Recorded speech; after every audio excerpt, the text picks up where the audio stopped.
주셨나이다. 아멘.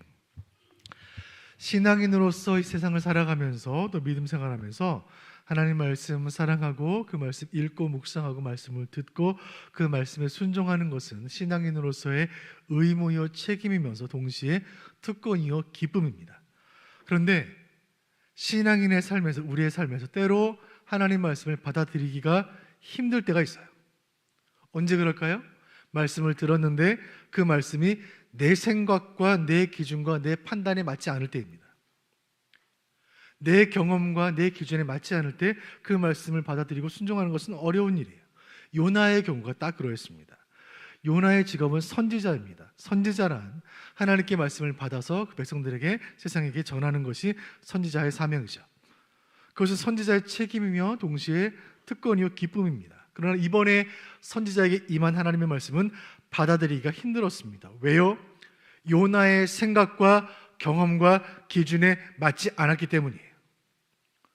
선지자에게 임한 말씀은 이것입니다. 너는 저 큰 성읍 니느웨로 가서 말씀을 전하라.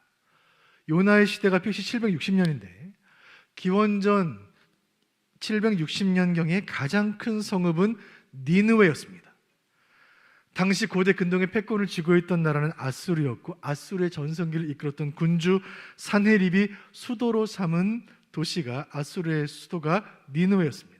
니느웨는 대제국의 중심이 될 만큼 정치적으로, 군사적으로, 경제적으로 세계 최고 수준의 도시였고 과연 세계의 수도라 부를 만했죠. 그러나 영적으로는 정반대였습니다.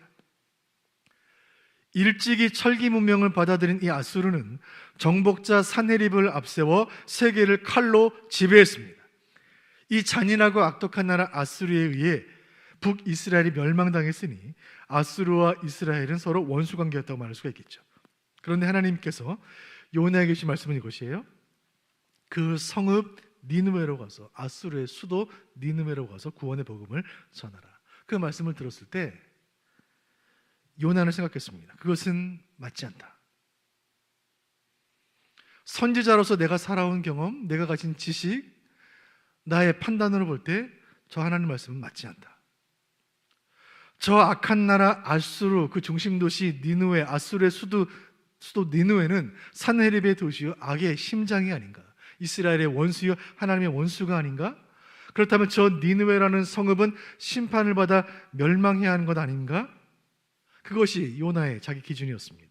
하나님 말씀을 자기 기준으로 해석한 요나는 해서는 안 될 결정을 내립니다. 이 말씀은 순종할 필요가 없다.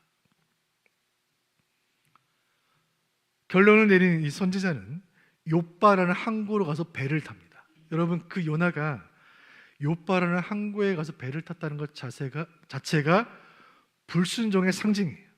하나님이 가라고 하신 니느웨는 이스라엘로부터 육로로 연결되었기 때문에 배를 탈 일이 없어요. 그리고 지리적으로 니느웨는 이스라엘에서부터 북동쪽에 있는데 욥바는 남서쪽에 있는 거예요. 정반대. 요나가 배를 탔다는 것은 하나님의 방법과 전혀 다른 방법으로 일하기 시작했다는 뜻이고, 요나가 욥바로 갔다는 것은 하나님이 가라 하신 방향과 정반대로 간다는 뜻입니다. 여러분, 이 청개구리 같은 선지자를 하나님께서 어떻게 하셨을까요?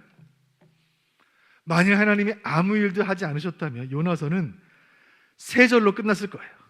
옛날에 하나님 말씀에 불순종했던 선지자가 살았노라. 끝. 그러나 하나님께서 요나를 찾아오세요. 요나가 탄 배를 바다에 던지시고 폭풍으로 부수시고 배를 파손시키시고 물고기에게 삼키게 하시는 거예요. 여러분, 저와 여러분이 일주일을 살다가 금요일 밤에 주야전에 모였는데 우리가 일주일을 살면서 끝없이 하나님 앞에 불순종했지만 우리 인생이 끝나지 않고 우리가 다시 인생을 살아갈 수 있는 것은 하나님께서 우리에게 다시 기회를 주시기 때문인 줄로 믿으시길 바랍니다. 범죄한 우리에게, 불순종한 우리에게 다시 기회를 주시는 거예요. 불순종한 요나에게 다시 기회를 주신 것처럼 불순종한 우리에게 다시 기회를 주시는 거예요. 4절 말씀 제가 읽어드립니다. 1장 4절입니다. 제가 읽습니다. 여호와께서 큰 바람을 바다 위에 내리시매 바다 가운데 큰 폭풍이 일어나 배가 거의 깨지게 된지라. 하나님께서 일하기 시작하세요. 이 불순종하는 선지자를 돌이키시기 위해 하나님께서 준비해 놓은 것이 있었으니 바다 위에는 폭풍이요 바다 아래는 물고기였습니다. 큰 바람을 먼저 보내서 요나가 가려던 배 그 진행 방향을 막으셨고 배를 깨뜨리셨고 큰 물고기를 준비해 요나를 삼키게 하십니다. 17절 같이 보시죠. 17절 1장 17절 시작. 여호와께서 이미 큰 물고기를 예비하사 요나를 삼키게 하셨으므로 요나가 밤낮 3일을 물고기 뱃속에 있으니라. 아멘. 여러분 아멘이시죠? 요나가 3일간 물고기 뱃속에 있었습니다.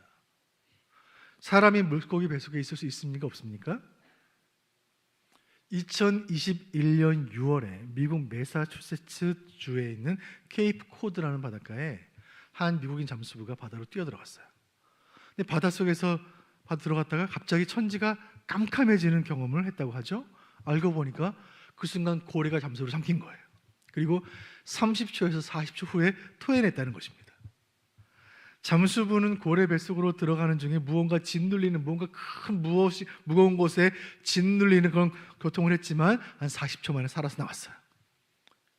하나님께서 요나를 큰 물고기에게 삼키게 하시고 3일 동안 그 뱃속에 살아있게 하셨어요.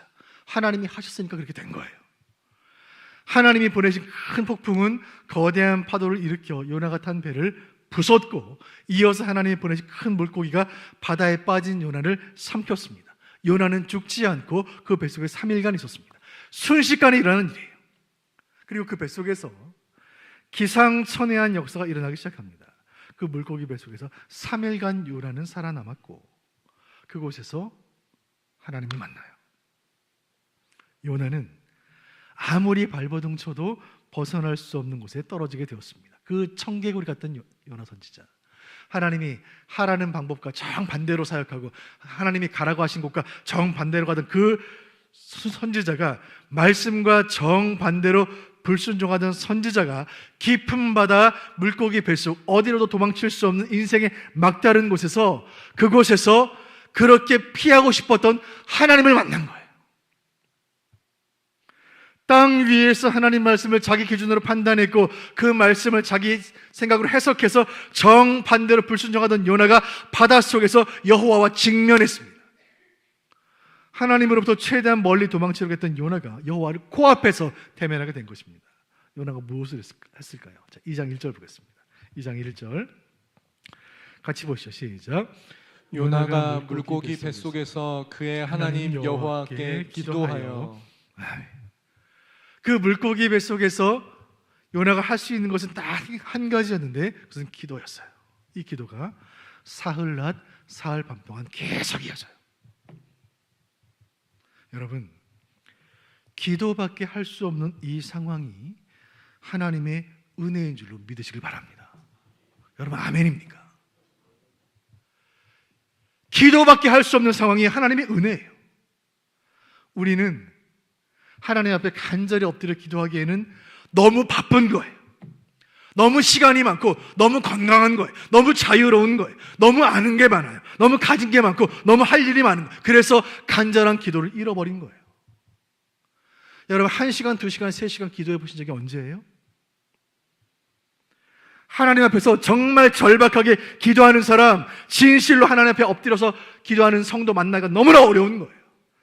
간절히 바라는 것은 하나님께서 우리를 강제로 어느 곳에 가두어 놓고 강제로 기도하게 하시기 전에 먼저, 하나님이 나를 물고기 뱃속으로 부르시기 전에 먼저 하나님 앞에 나아가고 먼저 기도의 무릎을 꿇으시기를 주님의 이름으로 축원드립니다.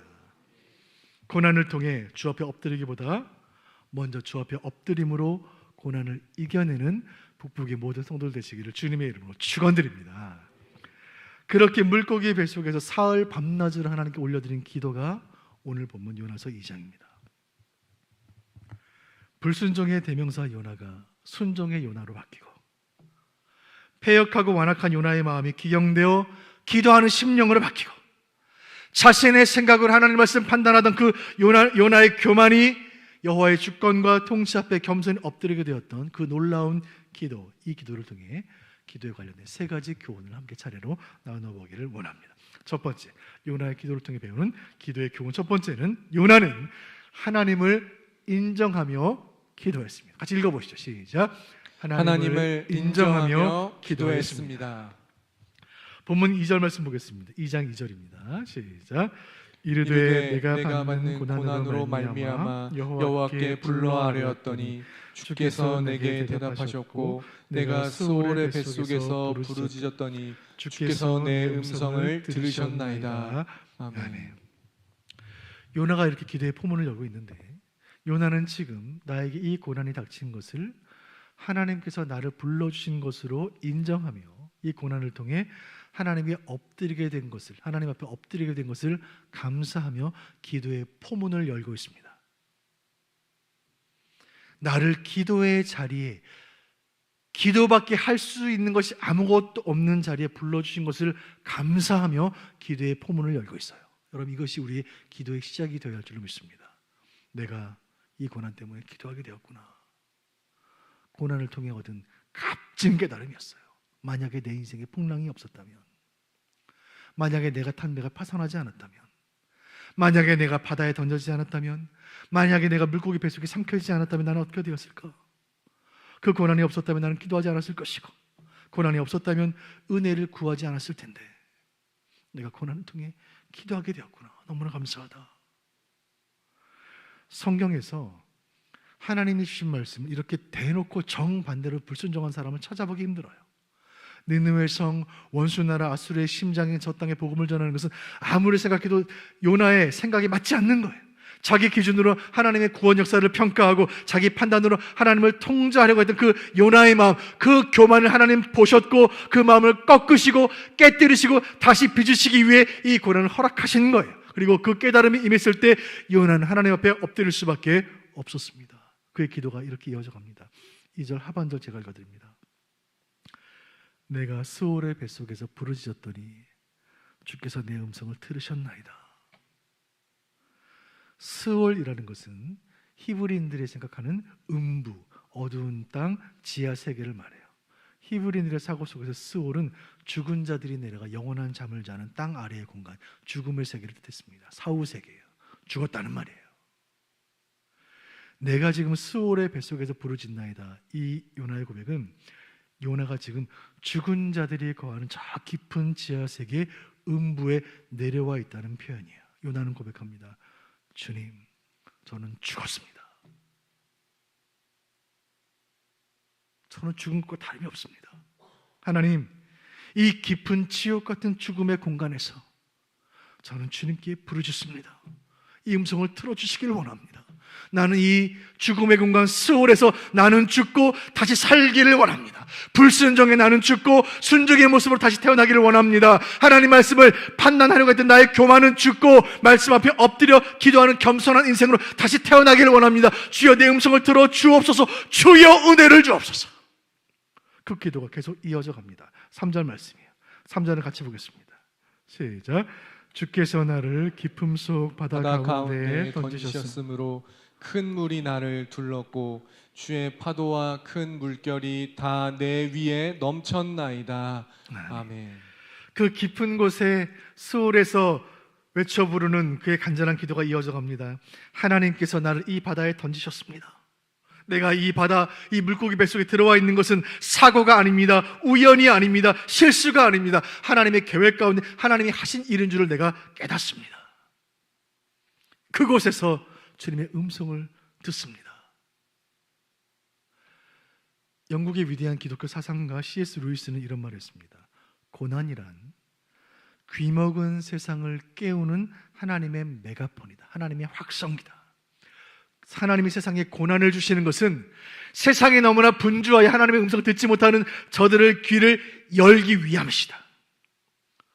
여러분, 우리는 지난 주일 예배를 마치고 일주일 동안 세상에서 분주한 삶을 살다가 금요일 밤에 주회전에 나왔습니다. 여러분, 지난 일주일을 돌이켜보세요. 그 분주한 세상 가운데 바쁘게 살아가면서 하나님의 음성을 듣기가 쉽던가요? 세상 속에 살면서 하나님의 음성을 들으셨습니까? 세상에 살면서 세상이라는 시스템 안에 살아가면서 만들어진 형성된 내 생각, 내 기준이라는 벽이 너무나 높고 너무나 단단해서 그 벽을 뚫고 하나님의 음성이 들려오지 못하는 거예요. 그렇게 단단하게 나의 세상, 나의 세계를 만들어 놓고 그 안에 살아가다가 어느 날 고난이 닥칠 때 그 고난 때문에 내가 쌓은 벽이 흔들리고 무너질 때 그 벽의 틈 사이로 하나님의 음성이 새어 들어오는 거예요. 그때 하나님을 만나게 되는 것입니다. 그래서 고난을 하나님을 만나는 통로라고 우리가 말하는 거예요. 이 밤 지난 일주일에 분주한 세상살이를 마치고 기도회 전에 엎드린 우리에게 물고기 뱃속에서 부르짖어 기도했던 그 요나에게 주신 은혜를 주님 우리에게 동일하게 주시기를 간절히 바랍니다. 우리 인생에 일어나는 크고 작은 고난들이 하나님께로부터 온 것임을 인정하며 그 고난을 통해 나를 찾아오시는 하나님의 음성을 듣고 그 하나님께 부르짖는 이 밤 되시기를 주님의 이름으로 축원드립니다. 그 모든 고난의 출발이 하나님으로부터 온 것을 요나는 인정하며 기도하고 있습니다. 두 번째, 기도에 대한 두 번째 교훈은 무엇인가? 요나는 하나님을 바라보며 기도했습니다. 읽어보실까요? 시작. 하나님을 바라보며 기도했습니다. 4절 말씀 보시죠. 본문 4절 시작. 내가 말하기를 내가 주의 목전에서 쫓겨났을지라도 다시 주의 성전을 바라보겠다 하였나이다. 아멘. 하반절에 말하기를 주의 성전을 바라보겠나이다. 하나님을 바라보겠나이다 고백하고 있는 것입니다. 물고기 뱃속 그 바닷속에 오직 기도밖에 다른 할 수 있는 것이 아무것도 없는 그 상황 가운데 선지자는 그 스올에 내려간 심정으로 기도하는 중에 다시 주의 성전을 바라보게 되었습니다. 기도하는 중에 하나님을 바라보게 된 것이에요. 그리고 하나님을 바라보며 기도하는 중에 그 시선으로 자신을 바라보게 된 거예요. 하나님을 바라보게 되니까 그 눈으로는 자신을 바라보게 되었습니다. 여러분, 그 모습이 어떠한 모습이에요? 선지자로서 소명 팽개치고 사명 내던지고 자기 판단에 따라 하나님 말씀 판단하고 잣대질하고 자기 길로 도망쳐버린 인생, 이것이 자신의 현 주소라는 사실을 요나는 깨달을 수밖에 없는 거예요. 그리고 내가 이렇게 연약하구나, 내가 이렇게 죄인이구나, 내가 선지자인데 이렇게 죄를 지었구나. 그리고 하나님을 바라보기 시작한 것입니다. 여러분, 기도란 무엇입니까? 기도란, 따라하시죠. 기도란 하나님을 바라보는 것이다. 여러분, 아멘입니까? 기도하는 중에 우리가 얻는 가장 큰 유익은 내가 기도한 대로 다 이루어지는 것이 아니라 기도하다 보면 하나님을 바라보게 되는 거예요. 하나님의 시선과 내 시선이 맞게 되는 거예요. 7절 보세요. 7절 제가 읽어드립니다. 내 영혼이 내 속에서 피곤할 때에 내가 여호와를 생각하였더니 내 기도가 주께 이르러 싸우며 주의 성전에 미쳤나이다. 아멘. 그 낮은 곳에서 저 높은 곳을 바라보며 기도할 때, 여호와를 바라보며 간절히 기도할 때 그 기도는 주께 이르게 되었고 그 기도가 주의 성전에 주의 보좌에 상달된 줄로 믿으시기를 바랍니다. 오늘 요나의 기도에서 우리는 귀한 교훈을 얻습니다. 기도란 하나님을 바라보는 것입니다. 기도하는 중에 세상으로부터 눈을 돌려 하나님 바라보게 되는 것이고, 나의 인생의 문제로부터 눈을 들어 하나님 바라보게 되는 것이고, 그리고 그 시선으로 나를 바라보고 나의 연약함을 바라보고 하나님의 능력을 바라보게 될 때, 그런 심령으로 기도하게 될 때 우리의 기도는 주의 보좌에 상달되고 우리의 기도는 주의 뜻 가운데 응답될 줄로 믿으시기를 바랍니다. 요나는 하나님을 바라보며 기도했습니다. 세 번째 주는 교훈이 있습니다. 요나의 기도를 통해 얻는 세 번째 교훈은 하나님께 감사하며 기도했다는 사실이에요. 읽어보시죠. 시작. 하나님께 감사하며 기도했습니다. 그 물고기 뱃속에서 3일 밤낮 동안 진행된 그 요나의 기도를 살펴보면 특별한 것이 있습니다.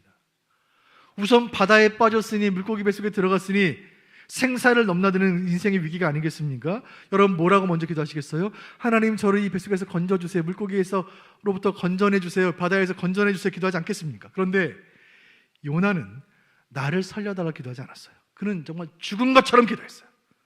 그리고 니느웨에 복음을 전하고 이방인을 구원하기는 고사하고 지금 당장 자신이 죽을 위기였기 때문에 자신의 목숨을 위해 기도하는 것이 마땅하다고 생각이 될 텐데, 그러나 요나의 기도를 자세히 보세요. 9절 보세요. 어떻게 기도했는가? 9절입니다. 시작. 나는 감사하는 목소리로 주께 제사를 드리며 나의 서원을 주께 갚겠나이다. 구원은 여호와께 속하였나이다 하니라. 아멘. 요나 선지자는 이 절박한 순간에 하나님께 감사하고 있어요.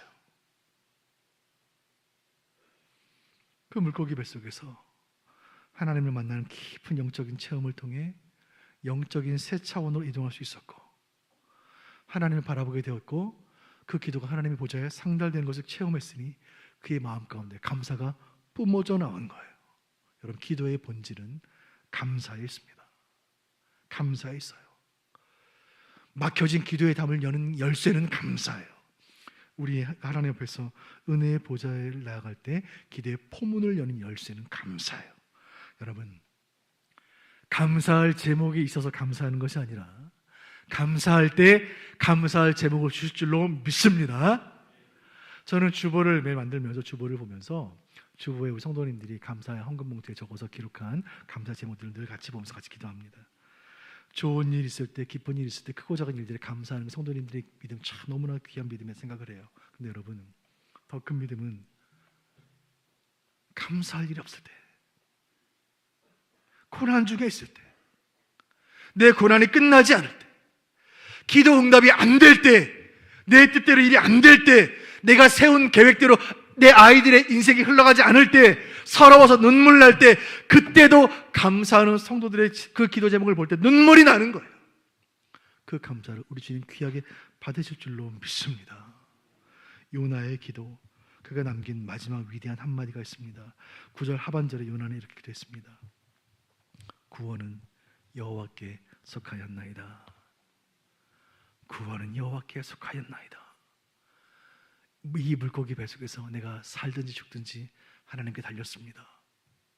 하나님 가라 하신 저 성, 니느웨 성, 그 성의 백성들이 구원받든지 멸망당하든지 하나님께 속했습니다. 요나는 고난의 문턱, 인생의 벼랑 끝에서 하나님을 만났습니다. 그리고 그 하나님께서 요나에게 응답을 주셨고, 그 응답 가운데 구원의 하나님을 찬양하게 된 줄로 믿습니다. 이 말씀의 결론은 2장 10절입니다. 10절 제가 읽어드립니다. 여호와께서 그 물고기에게 말씀하시매 요나를 육지에 토하니라. 아멘. 3일간 물고기 뱃속에 꽁꽁 감춰두시고 3일 밤낮으로 기도하게 하시고 그 기도를 통해 요나를 만나주시고 기도가 끝났을 때 하나님께서 그 물고기를 통해 요나를 육지에 토해내게 하셨습니다. 선지자는 기도를 통해 하나님 만났고 기도를 통해 사명을 회복했습니다. 기도가 끝났을 때 요나는 하나님이 가라고 하신 그 자리에 돌아와 있었습니다. 이 밤 기도를 통해 3일 밤낮의 기도를 통해 요나를 만나주신 하나님이 이 밤 금요 비전 기도회를 통해 우리를 만나실 줄로 믿습니다.